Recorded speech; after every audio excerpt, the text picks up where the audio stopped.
The trick to making great pork chops and sauerkraut is you braise your pork chops first. And that's what I'm doing right here. And what you can tell is when you start seeing a little bit of pink, that's the blood coming through the pork chops. It's time to check the back side and see if it's browned on the other side a little bit.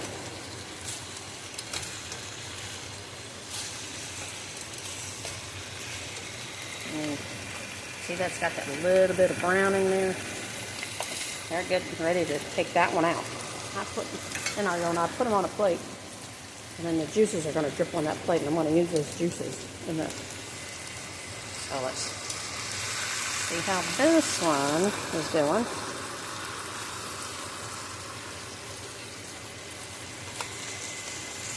Got some nice browning here by the bone in the meat. This doesn't have to be real brown, because otherwise they'll get too dried out. I'm going to take that one and move that to a plate. And then turn that one over. That one, for some reason this side of the pan is a little bit hotter, so I'm going to move it over there. Flip it back on the other side.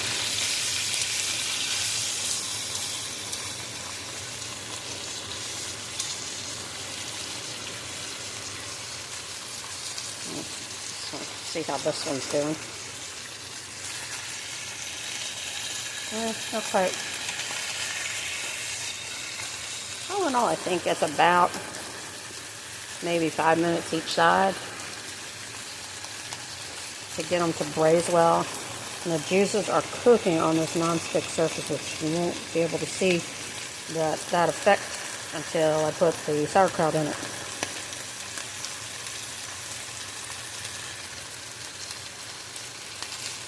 So let's see what this one's doing on the other side. And now we have some nice golden coming out. So this one's about ready. I'm gonna take my tongs and squish down on there, get it to sear it a little bit better, a little faster. And take that little bad boy. Yeah, that's how you want it to look, just like that. Take that one out. That on the plate with the other two. And we'll try to get this one to do the same. Give it a little pressure.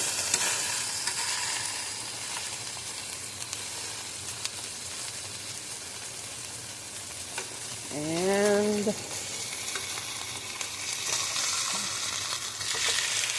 now look at that. Now when you get a little bit of browning on the bone, then you know you're going to have some good sauerkraut and pork chop. Get this one out of the pan. Now, you see that browning on the pan? Now watch what happens when I add the sauerkraut. Bring it closer. And I'm taking the tongs, and I'm using flossy sauerkraut. I prefer the bag, but this works just as well. Now I'm doing this without the sauerkraut brine. Because this is how we always used to make it. And I don't have to use the whole jar. I can just use as much as I want to use. Probably about half. So there's enough to go in there. Like that. And then take a spatula and stir this around to get those juices.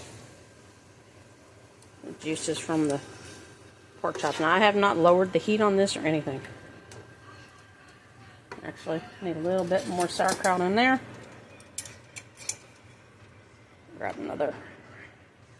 I've not lowered the heat. I've kept it up high. Because I still want that meat to cook proper. So, now I don't know if you can tell, but the sauerkraut is starting to turn the brown color from the juices of the pork. I'm trying to do this one-handed, so you just have to bear with me here. So now I'm going to push all this sauerkraut to the side. Okay, I have a hot pan there. And I'm going to put those pork chops from the plate here back in the pan with the most golden side down. Actually, we'll leave it up. Okay, there's one. And then moving this sauerkraut so I can put the second one in there. Put this next nice golden looking one in there. And you're going to go around the pan with them like that. Then you're going to pick up some of this sauerkraut and you're going to put that right on top. Right on top. Right on top of those pork chops.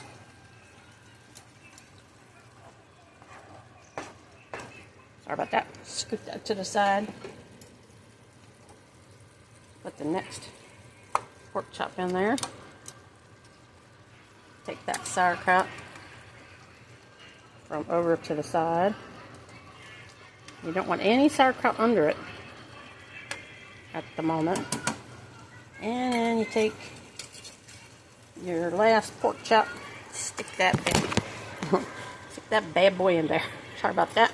Almost dropped the phone into the pot. Okay. So now we're going to take this sauerkraut. We're going to cover these pork chops with it. Cover the pork chops with the sauerkraut. That way the juices of the sauerkraut get into the pork. And for extra fun, I take the plate that had the pork chops on it. You see all that juice? We're going to throw that juice right on top. Right on top. Like that. And then I have some more of the sauerkraut brine. That was in a small bag of sauerkraut that I had from before that I saved just for this. And we're going to dump that in there. And all the juice. All that juice. Okay. So if you want to use the whole jar of sauerkraut, which you can, you do want enough brine in there so that it kind of gives a little poach effect. So let's pour some. I'm going to pour some of this. Okay. So now you can see. If you look at the edges, you see the juices in there? They're going to bubble up. That's going to finish cooking this pork perfectly. All you do is put a lid on it, and you let that sit for about 25 minutes, and you have the most sumptuous pork chops and sauerkraut ever. Nice and tender, and it'll fall right off the bone.